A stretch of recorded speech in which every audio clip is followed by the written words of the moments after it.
Hey everybody, welcome back to the Bearded Bonsai YouTube channel. Today we're going to be comparing two red Japanese maples. On my right is a very common Bloodgood, probably most people's first Japanese maple.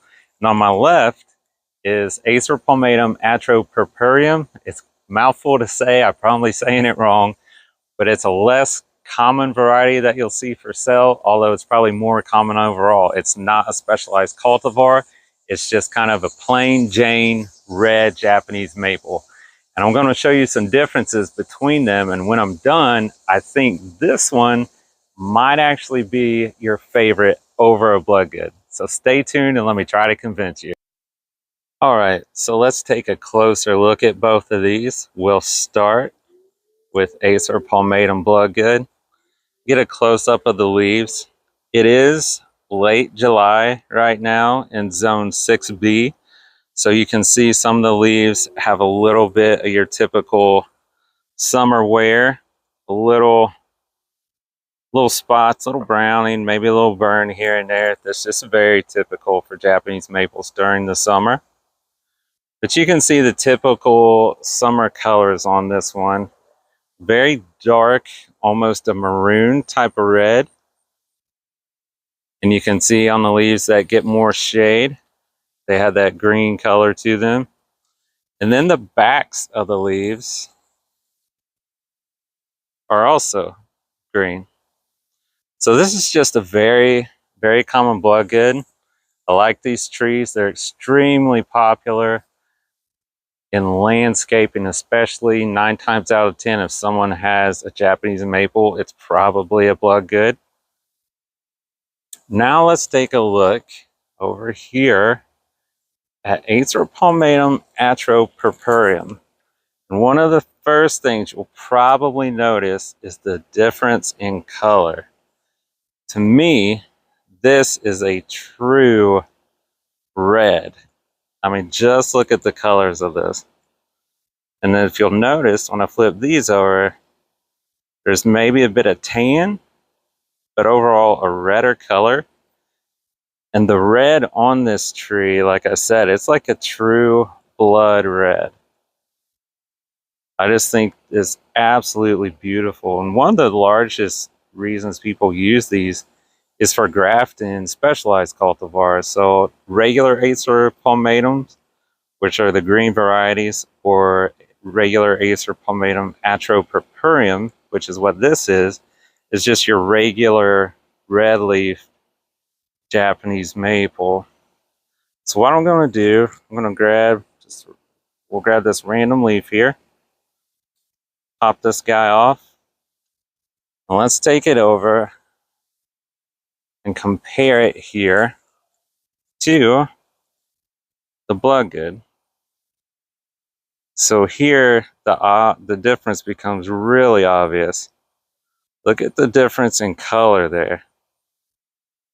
Set it here. We'll get a good look at it.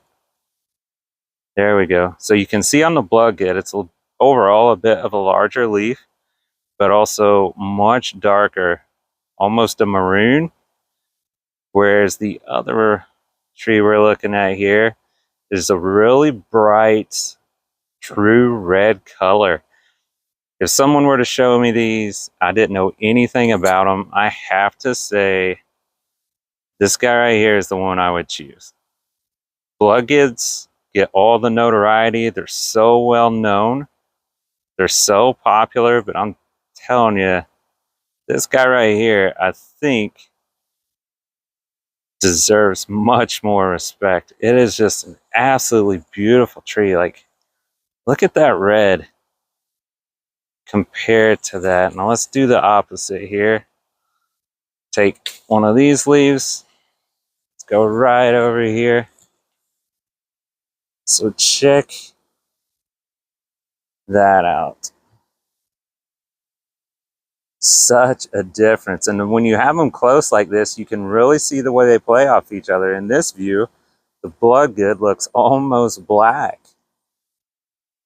But again, it's not black, of course. It's just the way this bright red makes it look.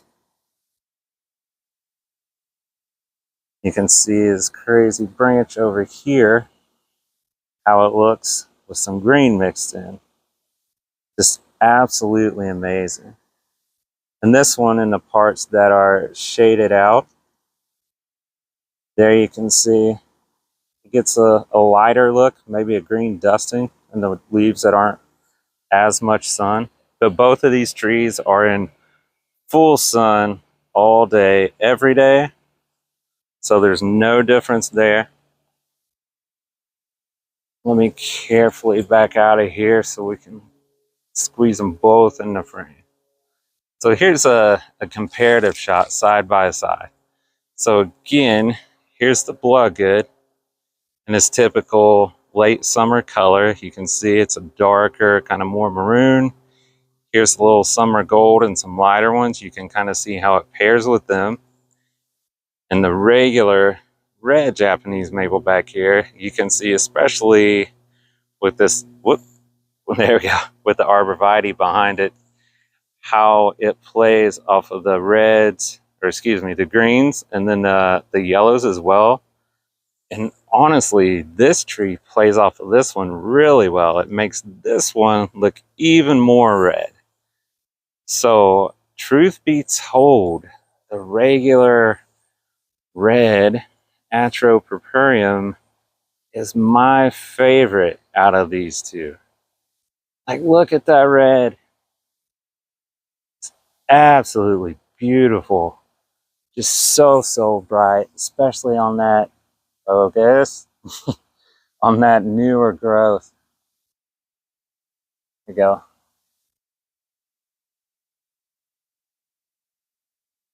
Just amazing color. And I'm not saying that I don't like a Bloodgood, because I do. Some new growth on this guy. But I'm a huge fan of trees that just pop, as you can see, like this summer gold, this orange dream, this winter orange, just bam, just a burst of color, It's a tongue twister. Absolutely love them. I think this guy provides that as well, in a true red, a bright red all summer. Like I said, it's late July and that thing is still just, it's as red as my neighbor's car. But I just think it's absolutely beautiful. Hopefully just a little bit of a different take. Rooting for the underdog over here. So let me know what you guys think in the comments. Are you a fan of Bloodgood? Or are you a bigger fan of regular red over here, Atropurpureum? I'd love to hear your thoughts. I'd love to know if any of you other guys have one of these. If you have it kind of as a centerpiece, and you, believe it or not, these are primarily used just for grafting. People use these as rootstock.